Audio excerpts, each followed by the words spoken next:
Bismillahirrahmanirrahim. Perkenalkan, nama saya Siva Nurul Husna dengan NPM 1921010286 dari UIN Raden Intan Lampung, Fakultas Syariah, Prodi Hukum Keluarga, semester 6 kelas E. Alhamdulillah, di video kali ini saya akan membahas mengenai materi hukum perdata internasional untuk memenuhi tugas UAS hukum perdata internasional dari Bapak Idrus Al-Ghifari, SHMH. Kelompok yang pertama yaitu pengertian hukum antar tata hukum. Hukum perdata internasional itu adalah hukum nasional, tepatnya adalah hukum perdata nasional untuk masalah-masalah internasional. Sumber-sumber hukumnya adalah hukum nasional, yang internasional itu adalah hubungan-hubungannya, kasus posisinya. Tidak ada hukum perdata internasional yang berlaku untuk seluruh dunia, tetapi setiap negara yang merdeka dan berdaulat mempunyai hukum perdata internasional masing-masing. Hukum antar tata hukum terdiri dari 1. Hukum antar waktu, 2. Hukum antar tempat, 3. Hukum antar golongan. Kelompok kedua yaitu berjudul titik-titik pertalian. Menurut Sudargo Gautama, titik taut atau titik-titik pertalian adalah hal-hal atau keadaan yang menyebabkan berlakunya suatu sel-sel hukum. 1. Titik-titik pertalian primer atau titik taut pembeda. Titik-titik pertalian primer adalah faktor-faktor atau keadaan-keadaan atau sekumpulan fakta yang melahirkan atau menciptakan hubungan hukum perdata internasional. Yang kedua yaitu titik-titik pertalian sekunder atau titik taut penentu. Titik-titik pertalian sekunder adalah faktor-faktor atau sekumpulan fakta yang menentukan hukum mana yang harus digunakan atau berlaku dalam satu hubungan hukum perdata internasional. Kelompok 3 yaitu prinsip kewarganegaraan dan prinsip domisili. Hukum domisili adalah hukum di mana seseorang sesungguhnya hidup, di mana seseorang sehari-hari hidup tidak saja beradaptasi atau mencocokkan diri terhadap kebiasaan-kebiasaan, bahasa, pandangan sosial, tetapi juga terhadap ketentuan-ketentuan hukum di negara bersangkutan yang mengenai status personilnya. Prinsip nasionalitas yang bertitik berat pada segi personalia menentukan bahwa hukum-hukum yang berhubungan dengan status seseorang erat hubungannya dengan orang-orang tersebut. Oleh karenanya, hukum nasional orang tersebut yang ditentukan oleh kewarganegaraannya melekat dan mengikuti kemanapun seseorang pergi.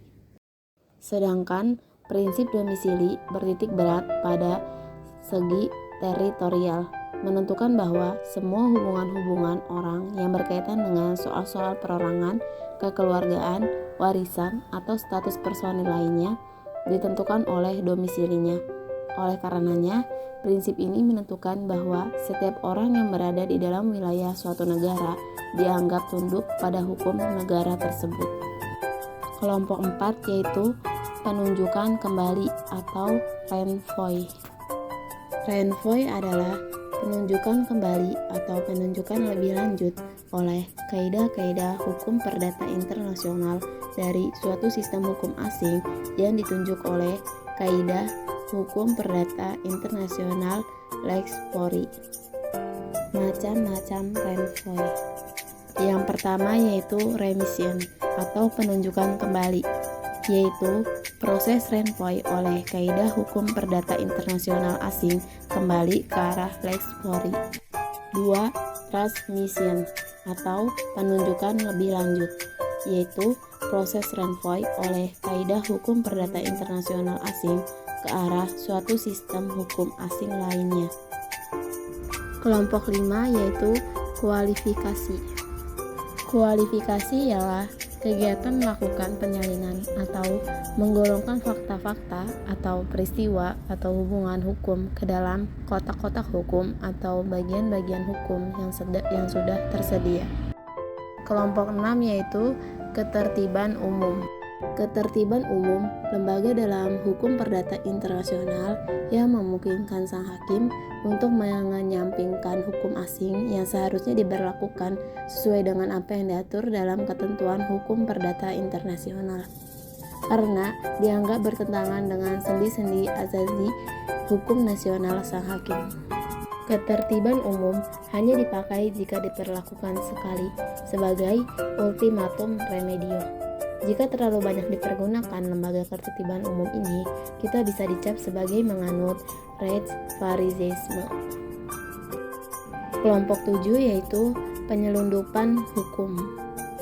Penyelundupan hukum adalah suatu perbuatan yang bertujuan bersangkutan memperoleh suatu keuntungan-keuntungan tertentu sesuai dengan untuk keinginannya, sebab baginya berlaku hukum asing. Kelompok 8 yaitu pilihan hukum. Pilihan hukum merupakan hukum mana yang akan digunakan dalam pembuatan suatu kontrak. Para pihak yang mengadakan perjanjian dagang berhak melakukan kesepakatan tentang pilihan hukum dan pilihan forum yang berlaku bagi perjanjian tersebut. Pilihan hukum tidak dapat diberlakukan jika bertentangan dengan kepentingan umum dari lex fori dan merupakan penyelundupan hukum. Pilihan hukum hanya dapat dilakukan terhadap kelompok Sachs-Norman dari suatu sistem hukum tertentu, bukan ke arah kolisionom. Hal ini dilakukan untuk menghindari terjadinya renvoi, suatu pilihan hukum yang dapat dilakukan untuk mengatur hak dan kewajiban yang timbul di dalam suatu kontrak, bukan untuk mengatur validitas pembentukan dari suatu perjanjian. Kelompok 9 yaitu hak-hak yang telah diperoleh. Dalam bidang hukum perdata internasional, istilah hak-hak yang diperoleh ini dipakai untuk mengedepankan bahwa perubahan dari fakta-fakta tidak akan mempengaruhi berlakunya kaidah yang semula dipakai.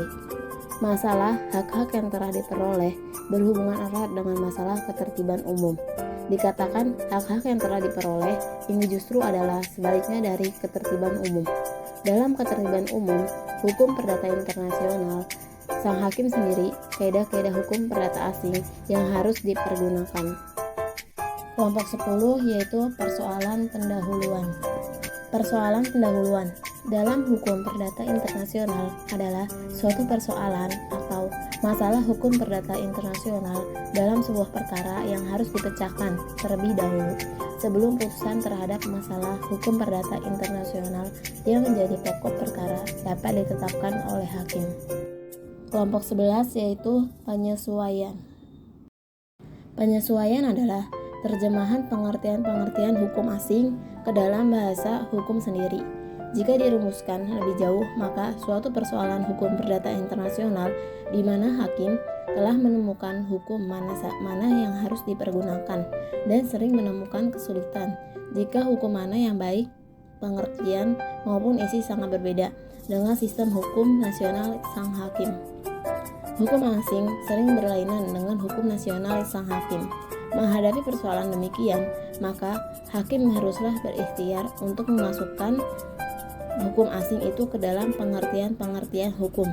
Terminologi hukum dari hukum nasional sang hakim itu sendiri seolah-olah menurut hakim untuk terus-menerus melakukan perbandingan.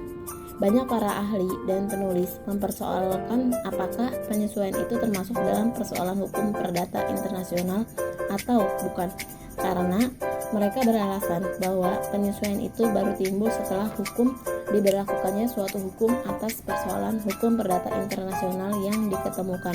Contoh, adopsi terhadap seorang anak. Aturan adopsi adalah berbeda antara negara satu dengan negara yang lainnya. Ada adopsi yang melepaskan secara hukum maupun biologis dengan orang tuanya, tetapi ada juga hanya secara hukum. Namun, ada juga adopsi yang baik secara hukum maupun biologis tetap pada orang tuanya. Kelompok 12 yaitu mengenai timbal balik dan pembalasan. Boleh dikatakan bahwa kedua istilah ini adalah aspek-aspek yang berlainan daripada prinsip yang sama. Dengan timbal balik dimaksudkan suatu keadaan yang dikehendaki, sedangkan pembalasan merupakan cara untuk mencapai keadaan tersebut.